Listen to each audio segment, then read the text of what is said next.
Ô Zé, sabe que eu acho que você teve essa experiência que eu tive também, acho que o Dan já teve também.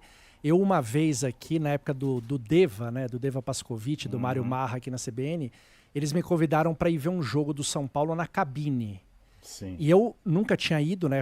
Eu, assim como todos nós, cansei de ouvir jogo no rádio, até hoje ouço quando tô no carro, mas antigamente, como o EV falou, a gente ouvia jogo pelo rádio, né? E eu fui na cabine e eu não tinha ideia do quão difícil é cenar. Eu não tinha a menor ideia. Foram as coisas mais estressantes da minha vida, porque me dava uma aflição. É um trabalho que a gente não tem ideia o quão difícil é, porque os caras estão longe, a bola não para, é um monte de letrinha, um monte de coisa acontecendo. E o cara tem que passar o que tá acontecendo no jogo para quem não tá vendo, né? E isso, cara, isso me chamou muita atenção. Aí a minha pergunta é o seguinte, Vê, você. A primeira vez que eu te conheci, você estava narrando futebol americano, né? Que é um esporte que agora tá na moda um pouco mais, mas quando você começou, só 10 pessoas viam aquilo, né? Tudo mato. Tudo mato. E ontem, por exemplo, eu vi você estava narrando o jogo dos Bills contra os Dolphins. Então, quanto tempo você demora para, primeiro, se preparar para narrar um esporte que você não conhece? Quanto tempo você precisa estudar para ficar hábil para ser narrador daquilo? Dois, agora que você já sabe narrar aquilo, um jogo como ontem, quanto tempo precisa de preparação, de nome, de estratégia, de informação para você ir para o ar para um jogo? Então, depende muito da modalidade. O futebol americano eu já acompanhava, quando me avisaram que eu ia narrar, eu já tinha noção do mínimo das regras, mas obviamente eu fui me aprofundar. Só que teve alguns esportes que eu comecei do zero, que eu não Uhum, sabia nada, e aí eu fui atrás. Por exemplo, beisebol.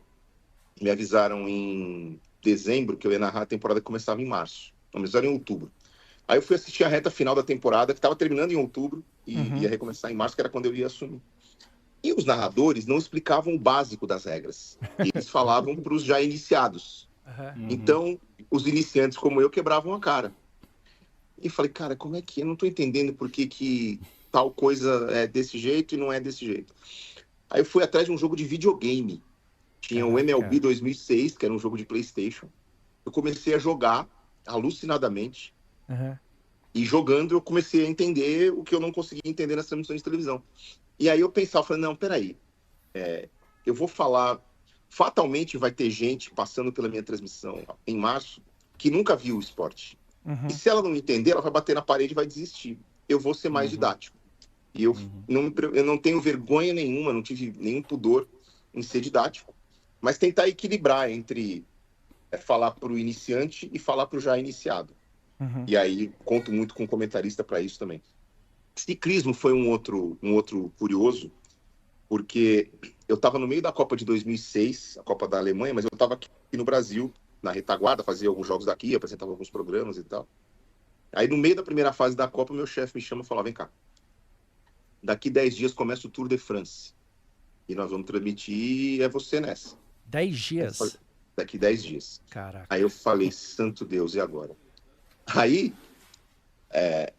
o que eu fiz? A internet não tinha esse vasto material à disposição que existe hoje. Nós estamos falando de 2006, quase Uhum. 20 anos atrás, né?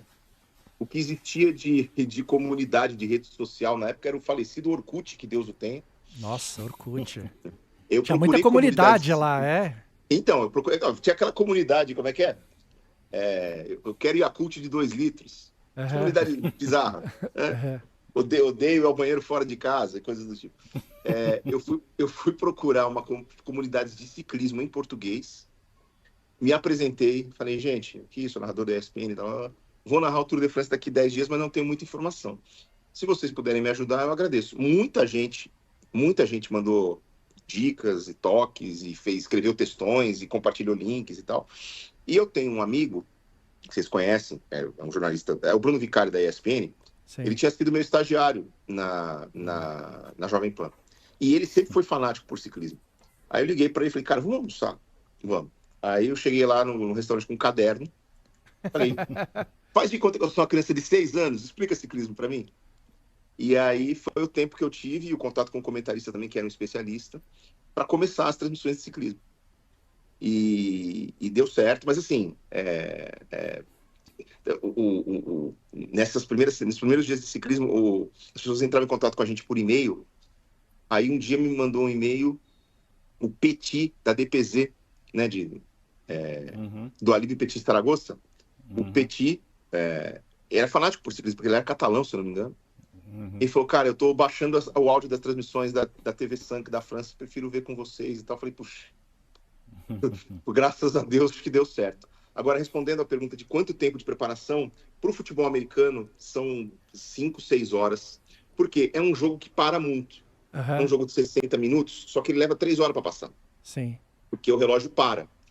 E são 4, 5 segundos de ação e depois uns 40 segundos de nada até o próximo lance. Você precisa preencher esse espaço com informação.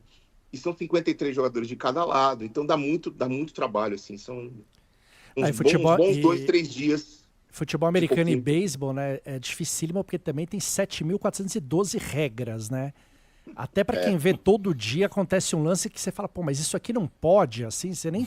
Tem coisa que às vezes nem o cara sabe que não pode e tá lá na regra 4.414, né? Eu fiquei 5 anos sem fazer futebol americano, né, da minha saída da ESPN até esse contrato agora com o Grupo Globo, e eu tive que me atualizar de regra, porque algumas coisas mudaram nesses últimos 5 anos. Óbvio, ainda bem que eu não tive que aprender tudo, né? A maior parte do que eu já sabia continua lá, mas algumas coisas mudaram, então foi uma atualização que eu tive que fazer também, porque realmente é muito detalhezinho, tem muita nuance. Dan? Queria saber, Everaldo, bom, primeiro um bastidor rápido, acho que o Everaldo nem sabe disso. Quando eu estava na ESPN e teve um momento, eu não sei se eu estava na ESPN ou não, eu sei que eu encontrei um jornalista que estava aí sim na ESPN e a CBN tinha trocado de narradores na época, porque alguns narradores foram para a Globo, enfim, teve um momento, e daí eu perguntei para esse cara, você conhece algum narrador? A CBN vai começar a procurar, ele falou de você, ele falou, tem um cara que ninguém conhece, eu conheço pouco, que chama Everaldo Marques. E eu fui falar na CBN, 2 dias depois você já estava na ESPN e as coisas mudaram e caminharam para outro caminho, né? Você vê que todo mundo já sabia, né? Acho que do seu talento, pelo menos quem já estava ligado no que estava acontecendo no mundo esportivo. Eu queria perguntar para você, ver o que é mais chato de narrar hoje na relação com as pessoas, com o público, porque com a Globo aumentou muito, né, tua exposição. O que é mais... Eu não vou dizer chato também, mas difícil, complicado, delicado. Você teve uma polêmica meio boba, eu lembro um tempo atrás, com a história do ridículo, né, com a Lady Gaga, por exemplo. Só o que é difícil, né? O que é difícil de administrar? Especialmente com o futebol, né, Dan? O torcedor, ele é visceral, né? A relação do torcedor com o futebol no Brasil, ela é meio doentia até, assim. O cara fica meio cego quando o time dele tá jogando e tal. E aí... muitas vezes o que acontece no jogo, ele reage de uma maneira muito com o fígado e aí às vezes vem descontar na gente. O time dele vai mal em campo, ele acha que a culpa foi minha então ele fala, meu time nunca ganhou com você narrando. Eu falei, peço desculpas pelos gols que eu perdi, né? Pelos pênaltis que eu falhei, pelas bolas que eu chutei para fora. E o torcedor, ele na relação dele com o futebol, ele às vezes passa do ponto. Então, na rede social vem querer ofender, vem querer xingar e tal. Quando você dá uma opinião que ele não concorda, porque muitas vezes o torcedor ele não quer ouvir opiniões para tirar a conclusão dele. Ele quer ouvir a opinião dele na minha boca. Então, para corroborar com aquilo que ele pensa, para confirmar aquilo que ele pensa. Se eu falar o que ele quer ouvir, eu sou genial. Se eu falar alguma coisa diferente do que ele acha, aí eu sou uma besta. Então, é difícil por isso. E depois os caras vêm, pedem desculpas. Passei do ponto, tava nervoso, tava com a cabeça quente e tal. Então, a era da rede social permite que todo mundo faça contato com todo mundo, basicamente, né? E aí os torcedores, às vezes, reagem um pouco fora do tom. Especialmente ali no calor dos jogos. Então eu nem olho rede social em dia de jogo, no momento da transmissão. Claro. Eu deixo para olhar depois, porque do mesmo jeito que eles estão pilhados, eu tô adrenalizado pela transmissão. Esses caras eu posso afirmar que não são São Paulinos, porque o Datateco mostra que de cada 50 jogos do São Paulo que você narra, são 48 vitórias e 2 empates. É uma tranquilidade que eu tenho quando eu sei que você vai narrar, porque é incrível seu cara, handicap. Não é bem assim não, hein? Bom, cada um Então, luta pelo seu. então você já bota as barbas de molho aí, porque domingo eu faço Sport e Corinthians, tá? É verdade, eu já vi. Mas também, se a gente se complicar com o esporte, realmente a culpa não é sua, cara. Então.